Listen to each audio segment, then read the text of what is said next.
The School of Theater and Penn State are one. They are not separate. They are not any different. The School of Theater is not any more diverse than Penn State as a whole. I do not have any teachers that are like me in this program. There are barely any in the School of Theater altogether.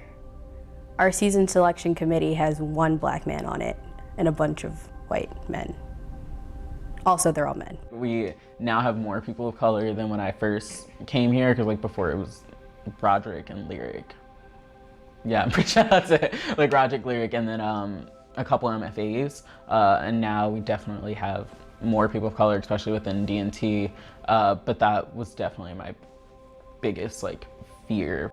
There's also a lot of Jewish organizations. You know, there's Hillel, there is Chabad, there's Aish. I think they're closed. Regardless, there are a lot of things like that. I would be on the email list for global programs, and they would throw in a lot of culture nights, Indian nights, and blah blah blah in our emails. But I don't know, because I don't know if other people get that exact same email or something similar to that. What I do wish that Penn State did, I mean, they obviously in the roster, they know where everyone is from.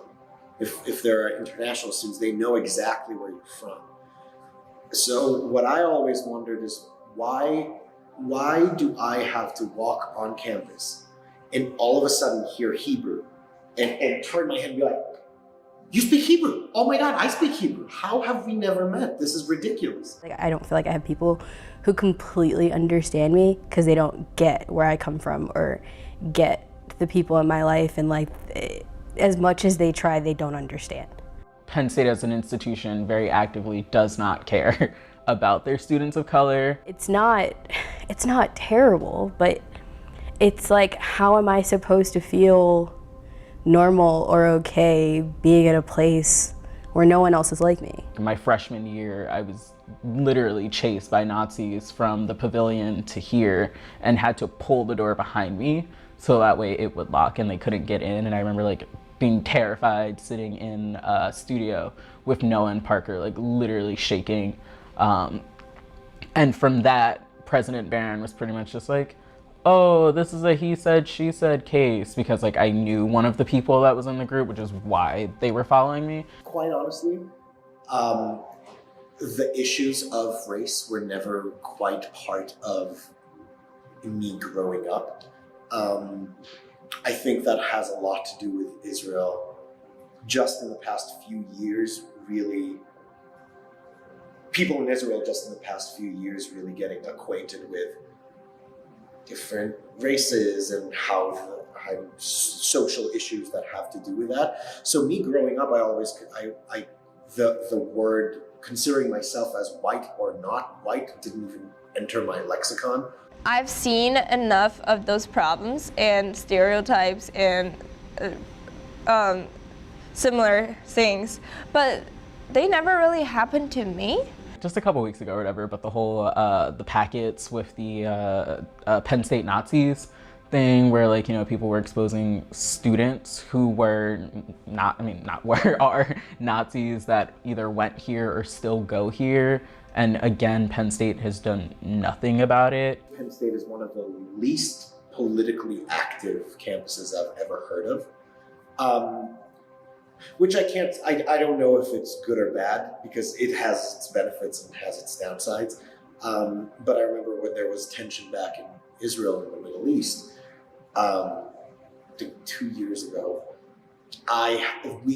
back then I had a little more, a tighter knit group of Israelis that I was friends with. And one of them was part of Hillel. And we were talking, and he kind of brought the question to us as the Israeli community. Do you feel that we should do something that relates to what is happening in our home country? And part of the discussion was, honestly, the Palestinian groups haven't done anything. So if we do something, they might do something, and that might elevate things into places that we don't want to be in. The School of Theater is trying to become more diverse, which is great, but the way we're doing it sucks because we just keep doing Black shows now that we have like 7 or so Black actors and musical theater majors. But then that only leaves those shows for those students to audition for. I remember talking to one of my professors, and he said that they are desperately trying to get people of color to come and audition just so that they can come here. They choose these shows like To Kill a Mockingbird and Clybourne and Your Blues Ain't Sweet Like Mine to try to, honestly, I don't know what the hell they're trying to do, but they're completely missing the mark. There were like 2 or 3 Black kids that came to see Mockingbird because like we just happened to have, one of the prospective days during Mockingbird's run.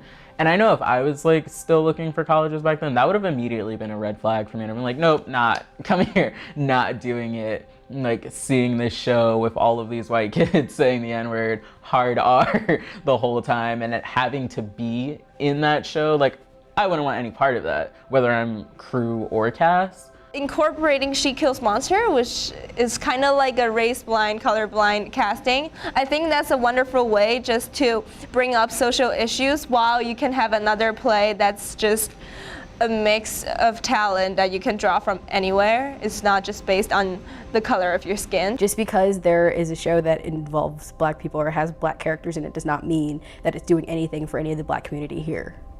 Because it's not. It's only consistently showing us oppressed Black people in each show. And it's mentally draining because we have to work on these shows. We have to be in these shows. We have to go see these shows for class projects. It's like, it's something we can't get away from, but then people are always saying how Black people can't ever get away from slavery. And it's like, well, what do you think you're doing by choosing these shows?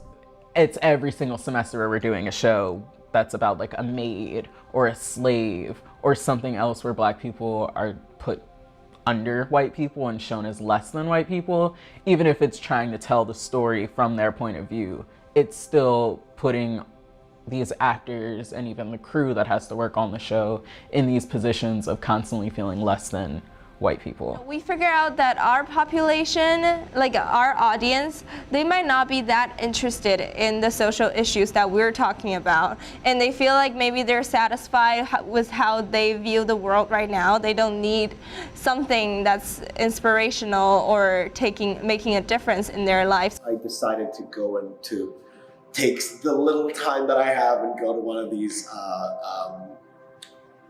democratic groups on campus, and it was embarrassing. It was embarrassing because there were 7 students that came. There were 4 people that, headed that group. I don't even know what group that was. They seemed like they were legit, but who knows? None of them were POC. Our generation right now, they're not that radical per se, because they feel like they're just in a warm room and living it. I would say right now, even at Penn State, there's just not much things that can stimulate their feeling of different social issues. They're in a safe area. They're very secure. They don't feel like they need to change anything. There are too many people, especially in this program, who just don't want to confront the problems that we have here. There are too many people who are too afraid to say what they're going to say. And it also annoys me that I'm the Black person that will confront people and will say what I need to say. It's just like, it only goes with stereotypes, but it's the only way to make them listen.